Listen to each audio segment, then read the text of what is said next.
दोस्तों आज का हमारा टॉपिक है UP board solution class 12 physics chapter 3 विद्युत धारा। तो दोस्तों आज के वीडियो में हम इस चैप्टर के परीक्षा उपयोगी प्रश्नोत्तरों को पढ़ रहे हैं। तो यह क्वेश्चन जो हमारा है दीर्घ उत्तरीय प्रश्न में पूछा जाता है, जो कि 5 नंबर का ये क्वेश्चन है। तो यह क्वेश्चन हमारा 5 नंबर के लिए बोर्ड एग्जाम में पूछा जाता है। तो देखिए प्रश्न हमारा क्या है। देखिए, विभव मापी का सिद्धांत समझाइए। विभव मापी से किसी सेल का आंतरिक प्रतिरोध ज्ञात करने के लिए परिपथ आरेख खींचिए तथा प्रयुक्त सूत्र प्राप्त कीजिए, या फिर विभव मापी का संक्षिप्त वर्णन कीजिए। इसकी सहायता से किसी सेल का आंतरिक प्रतिरोध कैसे ज्ञात करते हैं। या फिर पूछेगा विभव मापी की संरचना का सिद्धांत समझाइए। तो इसी प्रकार से यह क्वेश्चन पूछता है घुमा फिरा के। तो आइए देखते हैं इसका आंसर किस प्रकार से होगा, समझते हैं सरल शब्दों में। देखिए, पहले देख लेते हैं विभव मापी की संरचना क्या होती है।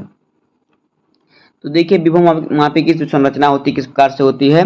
विभव मापी में मुख्यतः एक उच्च विशिष्ट व निम्न प्रतिरोध ताप गुणांक की मिश्र धातु जैसे कि कांस्टेंटन और मैंगनीन आदि का 4 से 12 मीटर तक लंबा एक समान का व्यास का तार होता है। किसमें, जो विभव मापी में होता है। एक क्या होता है, उच्च विशिष्ट प्रतिरोध, मतलब हाई क्वालिटी का जो प्रतिरोध होता है, हाई प्रतिरोध होता है। वह निम्न प्रतिरोध या बहुत कम प्रतिरोध होता है, तथा उसका जो गुणांक होता है मिश्र धातु जैसे कि देखिए कांस्टेंटन, मैंगनीज आदि 4 से 12 मीटर तक लंबा एक व्यास का तार। यहाँ पे देखिए आपको चित्र में दिख रहा होगा तार। यहाँ पे देखिए तार जो होता है एक ही व्यास का होता है, मतलब एक ही व्यास का सभी तार रहता है। तो क्या कहते हैं, इस तार को एक एक मीटर समान टुकड़े के रूप में एक लकड़ी के तख्ते पर बिछा देते हैं। यहाँ पे देखिए आपको यह तार आपको बिछा हुआ दिखाई दे रहा है। यहाँ पे देखिए इस प्रकार से, तो इसी प्रकार से बिछा देते हैं। उसके बाद तार के ये सभी टुकड़े तांबे की मोटी पत्तियों के द्वारा श्रेणी क्रम में जोड़ दिए जाते हैं। यहाँ पे देखिए तांबे की मोटी पत्ती से श्रेणी क्रम में जोड़े गए हैं। यहाँ पे देखिए सब श्रेणी क्रम में हैं, इसको जोड़ देते हैं। उसके बाद ये क्या करते हैं, इस संपूर्ण तार के प्रारंभ होने वाले सिरे और अंतिम सिरे में क्रमशः संयोजक ए व बी बिंच, जो ए व बी क्या लगा देते हैं, पेंच ए व बी। देखिए एक पेंच यहाँ पे है, एक बी पंच यहाँ पे है। यहाँ पे शुरुआत है और यहाँ पे समाप्ति है, तो पंच लगा देते हैं। उसके बाद क्या करते हैं, तारों की लंबाई के समांतर 1 मीटर पैमाना यम लगा रहता है। यहाँ पे देखिए यम पैमाना लगा हुआ है, जिसमें जो कि जे की स्थिति पढ़ ली जाती है। इसमें जे की स्थिति होती है जो पढ़ी जाती है। तो इस प्रकार से होता है इसका संरचना किसका, विभवमापी का। अब देखते हैं कि विभवमापी द्वारा सेल का आंतरिक प्रतिरोध कैसे ज्ञात कर सकते हैं। तो देखिए हमारा हेडिंग जो है विभवमापी द्वारा किसी सेल का आंतरिक प्रतिरोध ज्ञात करना। तो देखिए इसके लिए विभवमापी के तार ए बी के सिरों के बीच एक संचायक सेल B1 धारा नियंत्रक RH व कुंजी K1 लगा होता है। चित्र 3.6 के अनुसार जोड़ देते हैं। आज देखिए आप चित्र में आप कि कोई विभवमापी तार AB है, उसके सिरों की भी संचायक B1 है। यहाँ पे देखिए आप चित्र में देखिए, यहाँ पे जो हमारा है AB एक संचायक है, इसमें क्या जुड़ा हुआ है, एक संचायक B जुड़ा हुआ है। यहाँ पे आप देखिए आगे देखिए क्या कह रहा है, संचायक B1 क्या करता है, धारा नियंत्रक RH व कुंजी K1 जोड़ देते हैं। तो यहाँ पे देखिए आपको यहाँ पे दिखेगा धारा नियंत्रक B1 और कुंजी K1 यहाँ पे जोड़ा गया है। तो आगे देखिए सेल B1 का धन ध्रुव तार के सिरे A से जोड़ा जाता है। अब जिस सेल के आंतरिक प्रतिरोध ज्ञात करना है, उसके धन सिरे से बिंदु A से तथा ऋण सिरे से सटयुक्त धारा मापी G द्वारा, जो कि J को जोड़ देते हैं।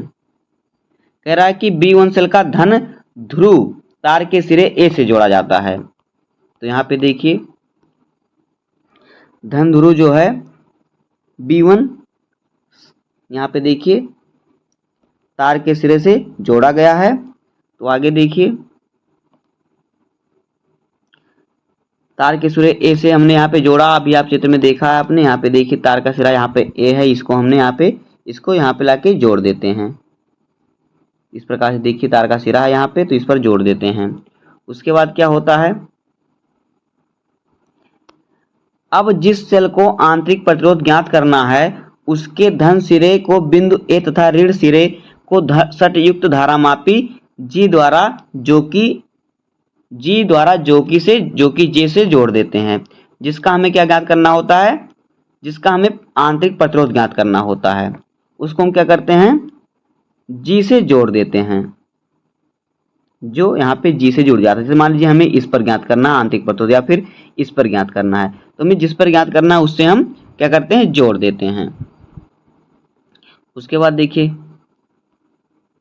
जोड़ने के बाद क्या होता है, इस सेल के समांतर क्रम में चित्र 3.36 के अनुसार एक प्रतिरोध बॉक्स व कुंजी के डाल देते हैं। तो यहाँ पे देखिए एक प्रतिरोध बॉक्स लगा हुआ है।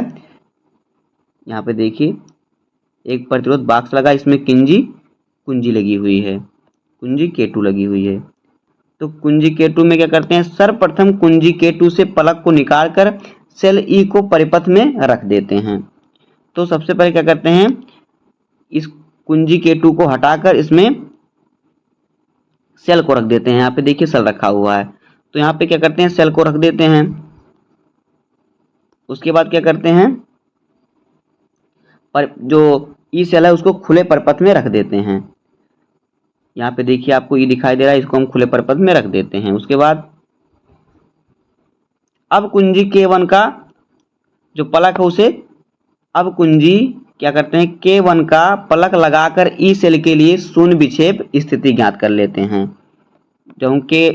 जब हम K1 को जोड़ेंगे यहाँ पे देखिए, तो क्या हो जाएगा, कह रहा है क्या होगा, जोड़ेंगे तो इसका ई के लिए शून्य विक्षेप की स्थिति ज्ञात हो जाएगी। उसके बाद मान लीजिए कि इस स्थिति में सिरे ए से दूरी L1 सेमी है। सिरे ए से यहाँ पे देखिए, मान लीजिए कि सिरा ए है और यहाँ से जो दूरी है कितनी है, यहाँ की दूरी L1 है। तो उसके बाद क्या होगा, L1 सेमी है। चूंकि खुले परिपथ पर सेल की प्लेटों के बीच विभवांतर भी विद्युत वाहक बल E के बराबर है, अतः E बराबर क्या होगा, K/1 होगा। यह समीकरण हमारा 1 हो जाएगा।